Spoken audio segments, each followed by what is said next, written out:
What's up, podcast listeners and YouTube watchers? I'm Chase Lee, the co-host of The Real Me and Colon, a movie podcast and a contributing reviewer on DallasMovieScreenings.com. And I got another movie to review for you guys, and that would be Ms. Bala. Now, this is the American remake of a film by the same name back in 2011 from Mexico. And so this one, the American remake, comes from Columbia Pictures. It is directed by Catherine Hardwicke. Yes, that Catherine Hardwicke who directed the first Twilight.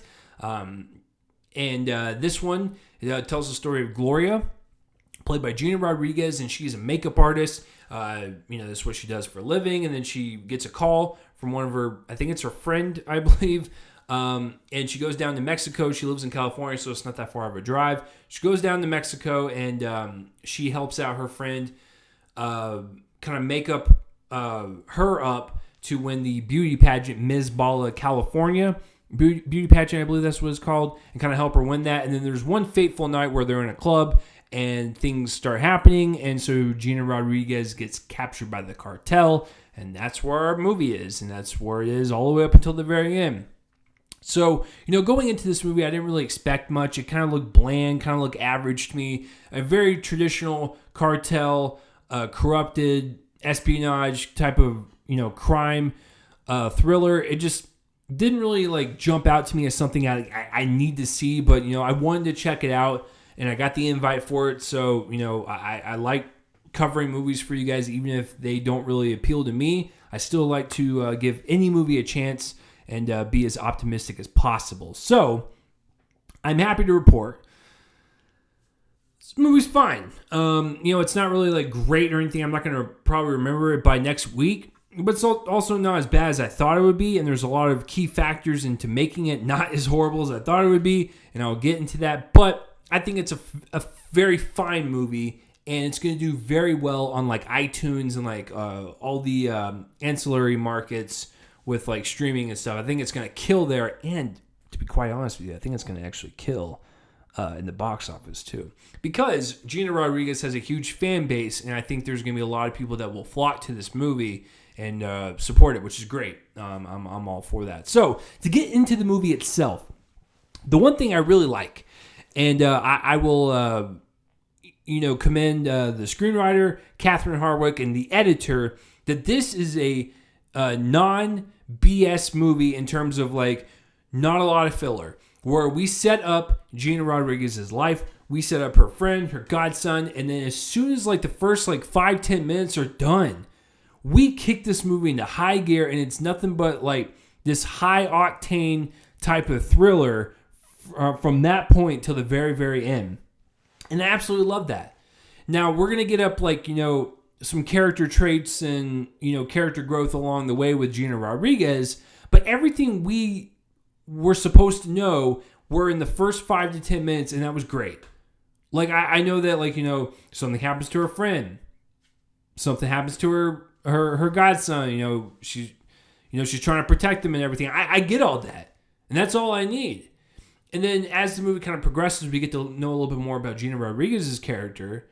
But I really appreciate this movie not wasting any time and just jumping into the fray like that. That's great. And even from that point on till the very, very end, it's a nicely edited movie where I'm sitting there going, even if some of this stuff is dumb, which there are some character moves and some of the underdevelopedness of the script that was a little apparent, but I was still entertained from start to finish, and there was a couple of times where I was like, okay, this movie's got some rhythm to it. It's got some pulse and some energy to it. I really dug that. So, for a movie, I think it's an hour and a half.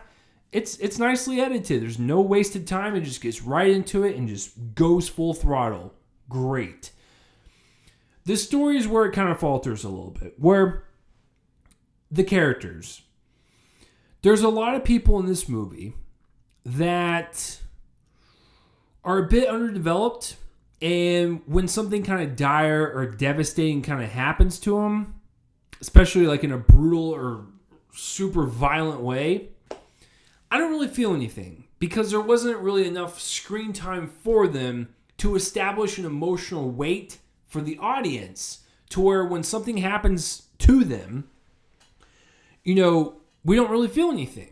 And you're supposed to. You're supposed to, kind of feel some fear and some dread and, sympathy and all this other stuff. But you just don't feel it because there's a lot of characters that fly in and out of this story. And some of them end very abruptly with their storyline to where you're just like, okay, I get that was there to move the story along, but it just seemed a little choppy to me, where it didn't seem fully fleshed out. And there wasn't enough care to some of these people to where when something bad happened to them, you're like, okay. Also, I didn't really care for the villain per se, the main cartel dude, where he's just bad throughout the entire time. I get that.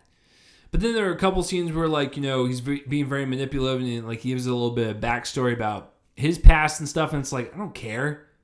You're straight up, murdering people, and it's like, I get it, that's the movie's way of the villain trying to get Gloria to empathize with them and to kind of manipulate them and stuff, but she wasn't buying it to where I just I didn't really care. I was just like, can we just get this movie on, please? But the one character I will say that I quite enjoyed was actually Gloria, where at the beginning of the movie she seems like a normal person. She's got her job, she's got her friends and her godson and stuff. I was like, cool, normal person. This thing happens, she is shaken to the core. She is frightened for her safety.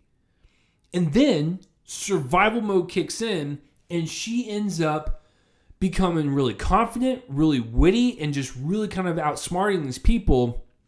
And I love that progression within her, and it felt so natural and organic because that's how Gina Rodriguez rolls. She's a very organic actress, and I felt everything that was within her face. Her facial acting was really great here. And then just everything that she was happening while speaking, and just even just sitting down and talking with someone, I can understand everything from her body language, from where she started at the beginning to where she ended.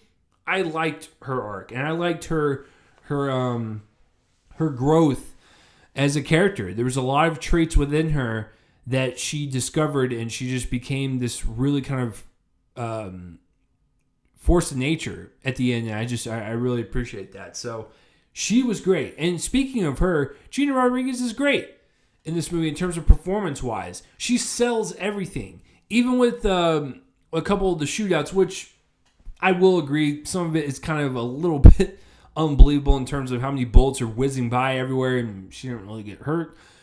But I got the sense that, she was, trying to hide and, really trying to escape this kind of terror that she was kind of thrown into. And so there was a lot of scenes where I believed every single thing that she was trying to do, whether it was working for specific good people or the cartel or whatever. I believed everything that she did, and she really kind of drove this movie home. And that was great because you need someone that is a really charismatic person, a really, confident type of actress in the lead role like this, and I thought she delivered. Everyone else was fine, but once again, going back to the character thing, not a lot of development for me to actually judge on the performance anyways, because some of them were only in it for 2 scenes. The biggest one was the cartel boss, and he was good, I guess. He had that kind of charming, sociopathic quality to him where, he's very, very swaggeristic, I guess, and then, kills you within 2 seconds. He can flip on you. So I thought he was very convincing in terms of that regard. But everyone else, including Anthony Mackie, I didn't even know he was in this. Including him, it's there's just not a lot there to me even to judge their performance. So there's that. This movie's visual look was kind of bland, to be honest with you. Some of the camera work was a little shoddy, but I think overall, I was just more impressed that the action scenes were not extremely shaky cam and cutting every 3 seconds to where I could actually enjoy the action scenes for what they were. So the cinematography level, it's kind of it's neutral, but I will give a shout out to not having an overabundance of shaky cam and then cutting every 3 seconds when there's action to be displayed. So overall, guys, is this like the best movie ever? No. But you know what? I will say that I wouldn't recommend watching this in the theater. I really don't think it has like a theatrical presence to it. It's more of a TV movie, you know.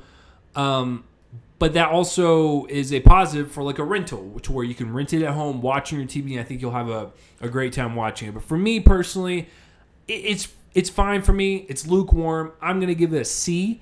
I really want to check out the original and see how they compare. But for right now, the American remake gets a C for me. So what did you guys think of the American remake, or have you even heard of it? Have you even heard of the original? Please comment down below and tell me I'm wrong and the original is better. That's fantastic. But I haven't seen it, so I can't really judge.